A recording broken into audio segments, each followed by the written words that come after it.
بسم اللہ الرحمن الرحیم۔ ابتدا ہے رب جلیل کے نام سے جو بہت مہربان اور نہایت رحم کرنے والا ہے۔ السلام علیکم۔ اپنے چینل میں آپ کو خوش آمدید کہتی ہوں۔ چینل میں آج کل ہم اسلامی تعلیمات کے حوالے سے بات کر رہے ہیں اور ہمارا موضوع سخن روزہ ہے۔ اس وقت بھی ہم سورہ بقرہ کی آیت نمبر 183 کے حوالے سے روزے کی فضیلت اور اہمیت پر بات کریں گے۔ روزہ اسلام کا تیسرا اہم رکن ہے جو ہر بالغ، عاقل اور صحت مند مسلمان پہ فرض ہے۔ اس آیت میں اللہ تعالیٰ نے کتبہ کے لفظ استعمال کیا ہے جس کا مطلب ہے کہ کسی چیز کو لکھ کر فرض کر دینا۔ اس سے ظاہر ہوتا ہے کہ روزے کی کس قدر تاکید ہے۔ ہم سب جانتے ہیں کہ کوئی بھی قانون اگر زبانی طور پہ نافذ کیا جائے تو وہ اتنا مؤثر نہیں ہوتا، لیکن تحریری صورت میں آ کر زیادہ مؤثر ہو جاتا ہے۔ تو یہاں پر اللہ تعالیٰ نے کتبہ کہہ کر یہ بتا دیا کہ روزہ ہمارے لیے کتنا ضروری ہے۔ پھر یہاں پر اللہ تعالیٰ نے یہ بھی ارشاد فرمایا کہ تم پرہیزگار ہو جاؤ،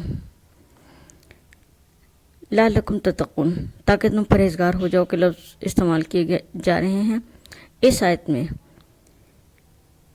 یا ایھا الذین آمنوا کتب علیکم الصیام کہا گیا کہ تم پر روزے فرض کیے گئے۔ یہاں روزے کے لیے صیام کا لفظ استعمال کیا گیا ہے جس کا واحد صوم ہے۔ صوم عربی زبان میں اس گھوڑے کو کہتے ہیں جسے خوب محنت اور مشقت کا عادی بنا کر جنگ کے لیے تیار کیا جاتا ہے۔ یہ گھوڑا بھوکا پیاسا رہ کر بھی بہترین کام کر سکتا ہے۔ اس کے مقابلے میں موٹے تازے اور پلے ہوئے گھوڑے جو بہت سست اور سہل طلب ہوتے ہیں وہ جنگ میں استعمال نہیں ہو سکتے۔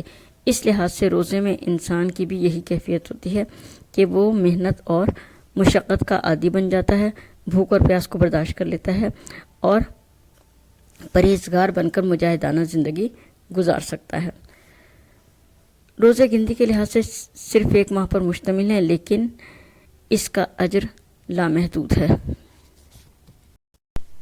انسان کے لیے 29 یا 30 دن تک روزانہ 14 یا 15 گھنٹے کھائے بغیر رہنا کچھ اتنا مشکل بھی نہیں ہے، اور یہ اس کی صحت کے لیے بھی بہترین ہے، اور اس سے انسان کی کام کی کارکردگی بھی متاثر نہیں ہوتی۔ یہی وجہ ہے کہ اللہ تعالیٰ نے روزہ رکھنے کی بہت سخت تاکید فرمائی ہے۔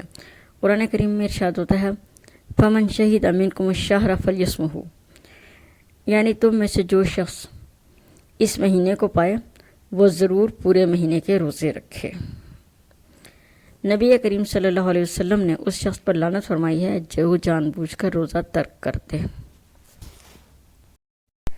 روزہ کوئی عام عبادت نہیں ہے، یہ اللہ تعالیٰ کی پسندیدہ عبادت ہے، اسی لیے اس کے اجر کا وعدہ بھی اللہ تعالیٰ نے خود فرمایا ہے۔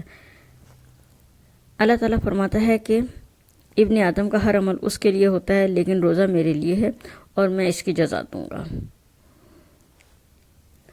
روزے دار کے لیے روزہ ڈھال کا کام دیتا ہے۔ جس طرح ڈھال انسان کو زخموں سے بچاتی ہے یا دشمن سے بچاتی ہے، اسی طرح سے روزہ انسان کو گناہوں سے بچاتا ہے۔ پھر رمضان کے دن میں روزہ رکھنا ہی کافی نہیں ہے، بلکہ اللہ تعالیٰ نے رمضان کی راتوں کو بھی بابرکت بنا دیا۔ انسان سارا دن روزہ رکھ کر رات کو جب قیام کرتا ہے اور اللہ تعالیٰ کی عبادت کرتا ہے تو اس کا بھی بے تحاشا اجر و ثواب ہے۔ یہ بات تو ہم جانتے ہیں کہ انسان کا ہر عمل کسی نہ کسی مقصد کے لیے ہوتا ہے، تو جب ہر کام کا کوئی مقصد ہوتا ہے تو روزے کا بھی یقیناً ایک مقصد ہے، اور جب ہم اس مقصد کو اللہ تعالیٰ کے الفاظ میں دیکھیں تو یہ مقصد آ جاتا ہے لعلکم تتقون، تاکہ تم پرہیزگار بن جاؤ۔ آیت کے آخری حصے میں اللہ تعالیٰ نے روزے کا مقصد بیان کیا اور یہ فرما دیا کہ اس کا مقصد یہ ہے کہ تم تقوی اور پرہیزگاری اختیار کرو۔ اللہ تعالیٰ کو اس بات سے کوئی غرض نہیں کہ انسان بھوکا پیاسا رہے، بلکہ وہ تو چاہتا ہے کہ انسان کے اندر تقوی اور پرہیزگاری کی صفات پیدا ہوں، وہ گناہوں سے بچ کر رہے، اللہ تعالیٰ کی فرمانبرداری کرے اور نیکی کے راستے پر گامزن رہے۔ رمضان المبارک میں انسان کے نفس کی اصلاح اور تربیت کی جاتی ہے۔ کھانا پینا ایک جائز عمل ہے جسے روزے کی حالت میں حرام کر دیا جاتا ہے۔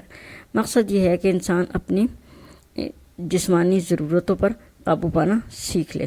اسی طرح یہ بھی فرمایا گیا کہ صرف کھانا پینا ترک نہ کرو بلکہ گناہوں سے بچنے کی اور اللہ تعالیٰ کی نافرمانی سے بچنے کی بھی کوشش کرو۔